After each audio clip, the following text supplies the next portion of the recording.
Buenos días. En marco al curso de Derecho Civil 2, vamos a trabajar hoy los derechos reales de mero goce.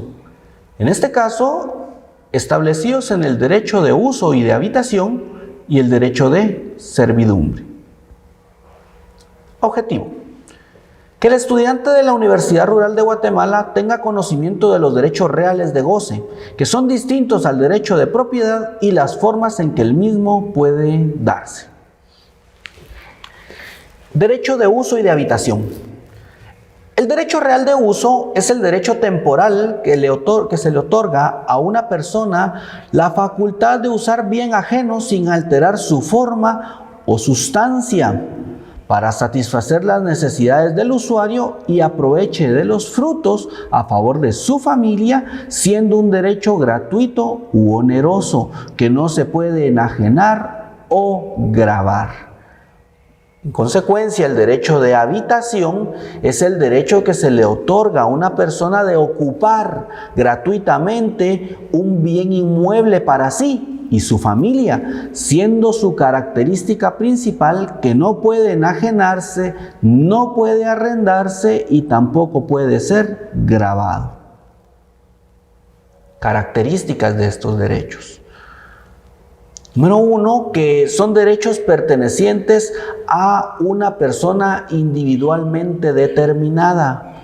Es decir, estos derechos se le otorgan a la persona sin establecer ese ámbito de poder cederlos, de poder donarlos, de poder de alguna manera disponer de ellos, toda vez de que son derechos eminentemente personales y determinados. 2. Se ejerce sobre cosas corporales. 3. Se ejerce sobre el uso de cosas muebles y también de inmuebles. La habitación es solo sobre bienes inmuebles, tomando en consideración que es precisamente para habitar. Son derechos temporales, porque debe de establecerse un plazo para su finalización. Son derechos reales intransmisibles, porque como lo he manifestado con anterioridad, no puedo transferir el derecho ni de uso ni de habitación a favor de un tercero. Son derechos inalienables, es decir, que no pueden ser alienados con otro derecho y que tampoco puedan ser dispuestos o que puedan ser utilizables para hacer valer un derecho frente a terceros. Derechos y obligaciones. El usuario o habitacionista, para gozar del derecho, deberá realizar inventario de los bienes que recibe. El usuario o habitacionista deberá prestar garantía de uso, es decir, deberá establecer cómo garantizará el daño que pueda causársele a los bienes. Son derechos inalienables y no pueden ser como consecuencia gravados ni arrendados. Literal D o último punto, el usuario o habitacionista está obligado a hacer los gastos de cultivo o de reparaciones ordinarias y a pagar las contribuciones o impuestos correspondientes. La diferencia del derecho de uso y habitación con el usufructo. La diferencia básica es que el usufructo y en los derechos reales de habitación y uso radican en que el usufructo es un derecho real de goce con carácter ilimitado, mientras que el uso y la habitación son de carácter restringido, ya que el usuario y habitacionista solo puede disponer de ciertos frutos y hasta el límite necesario. En cambio, el usufructo es, en este caso, ilimitado. El derecho de uso y habitación no se puede arrendar, gravar o enajenar, mientras que el usufructo, si bien es cierto, no se puede gravar o enajenar, tiene la característica que sí se puede arrendar. Casos en que se extingue el uso y la habitación. Número 1, por vencimiento del plazo por el que ha sido constituido. Es importante hacer referencia que en cuanto al plazo por el cual es constituido, nos hace referencia entonces esta característica de que debe de ser un plazo determinable. Número 2, por la reunión de uso y habitación en el derecho de propiedad. Si yo me vuelvo propietario del bien que se me ha dado en derecho de uso o derecho de habitación, en este caso se unifica ese derecho, se extingue el uso y la habitación, porque como propietario entonces ya puedo disponer, gravar, ceder, arrendar o disponer de cualquier forma de este derecho y gozar de forma ilimitada del derecho que me corresponde a la propiedad. Por la muerte del usuario o del habitacionista, al fallecer la persona o el sujeto a favor de quien se otorga el derecho, él mismo se da por extinguido. Por renuncia del usuario o habitacionista, si quien goza de este derecho renuncia al mismo, consecuentemente se extingue esta figura jurídica en su favor. Por prescripción, es decir, el vencimiento o la terminación del derecho al cual se ha hecho beneficiario el usuario o habitacionista. Por pérdida de la cosa dada en uso o habitación. Por anulación del derecho que constituyó el uso o la habitación.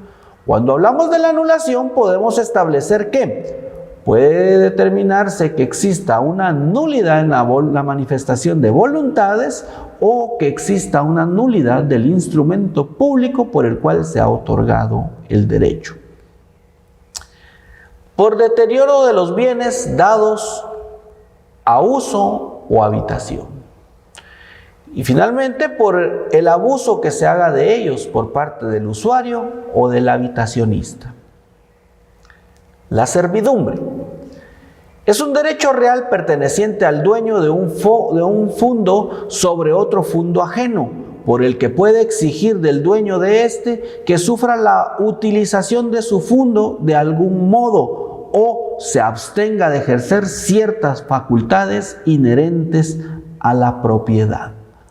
La servidumbre, para definirla de otra manera, es una forma en la cual se otorga un derecho, ya sea en forma voluntaria o obligada, de hacer uso, en este caso, como servidumbre,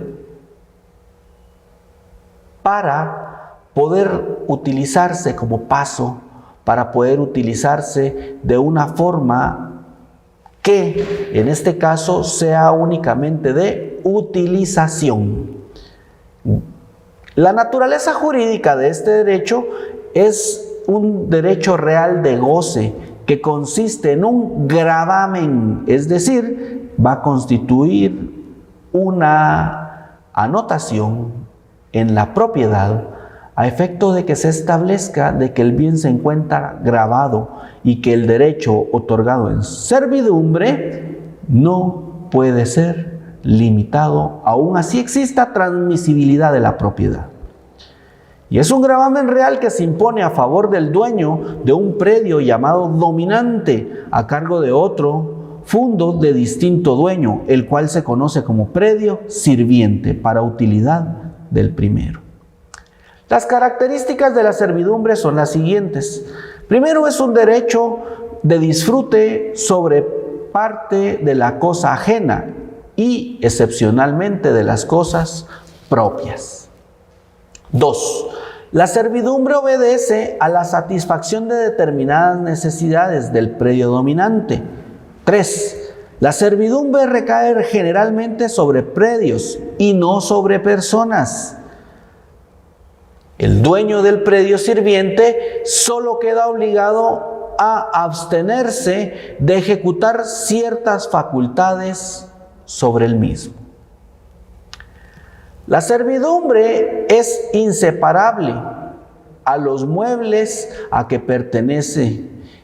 Esto quiere decir que si los muebles cambian de dueño, la servidumbre constituida queda vigente. Son indivisibles. Esto quiere decir que aunque el predio sirviente se dividiera, la servidumbre continúa sobre la totalidad del predio sirviente. ¿Qué quiere decir esto? Si el bien es dividido y este bien tiene esa división en el cual se ha otorgado el derecho de servidumbre, a favor de quienes se divida el bien va a continuar surtiendo efectos esta servidumbre legal. Consecuencia, la última característica es de que son perpetuas, es decir, que van a permanecer para siempre a favor de los inmuebles en que están constituidos. Clasificación de la servidumbre. Por el contenido, pueden ser positivas cuando el propietario deja de hacer algo a un tercero, o negativas, las que prohíben al dueño del predio sirviente hacer algo que sería lícito o sería ilícito sin la servidumbre. Por ejercicio, pueden ser continuas aquellas cuyo uso es incesante sin la intervención de algún hecho del hombre, y discontinuas, las que usan a intervalos más o menos largos, dependen de algún hecho o de un acto del hombre. Por las evidencias de su existencia, pueden ser aparentes, que se anuncian y están continuamente a la vista, y no aparentes, las que no prestan indicios de su existencia. Por su origen, pueden ser legales o forzosas, y son aquellas que por ley, como consecuencia natural de los predios, servidumbres legales naturales, como por ejemplo los desagües. Servidumbres voluntarias son aquellas que surgen de la voluntad de las partes, manifestando contractualmente o por disposición de acto la última voluntad, es decir, a través de una última voluntad, un testamento o una donación por causa de muerte, prevaleciendo en este caso la voluntad de las partes. Modos de constitución. Debe de ser constituido en escritura pública. Y como segundo punto, debe de ser obligatoriamente inscrito ante el Registro General de la Propiedad. Extinción. El derecho de servidumbre se extingue por las siguientes formas. Número 1, por el no uso. Por el no uso de la servidumbre es una causa efectiva para su extinción. 2, cuando los predios se hayan deteriorado al punto de no poder utilizarse la servidumbre. Es decir, si se determinó una servidumbre específica, pero esta tiene la característica de la cual no se puede establecer o ya no se puede utilizar, entonces la misma queda extinguida. Esto puede darse, por ejemplo, cuando son caminos y el camino se deteriora tanto que ya no es posible el acceso a través de vehículos o de motocicletas. En consecuencia, queda extinguido ese derecho. Siguiente punto, por remisión gratuita u onerosa hecha por el dueño del predio dominante. Y la última, cuando vence el plazo, es decir, si se constituye a plazo determinado y que esto se pueda considerar como un derecho de carácter revocable. Preguntas. Pregunta número 1. ¿Cuál es el derecho real perteneciente al dueño de un fundo sobre otro fundo ajeno por el cual puede exigir del dueño de este que sufra la utilización de su fundo de algún modo o se abstenga de ejercer ciertas facultades inherentes a la propiedad? Respuestas. Literal A, propiedad horizontal. Literal B, usufructo. Literal C, servidumbre. La respuesta correcta es literal C. Pregunta número 2. ¿Cuál es el derecho que se le otorga a una persona de ocupar gratuitamente un bien inmueble para sí y su familia? Literal A, derecho de habitación. Literal B, usufructo. Literal C, derecho de uso. La respuesta correcta es literal A.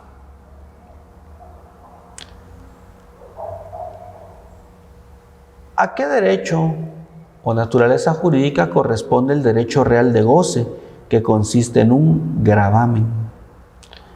Literal A, derecho de habitación. Literal B, servidumbre. Literal C, derecho de uso. La respuesta correcta, literal B. Muchas gracias por su atención.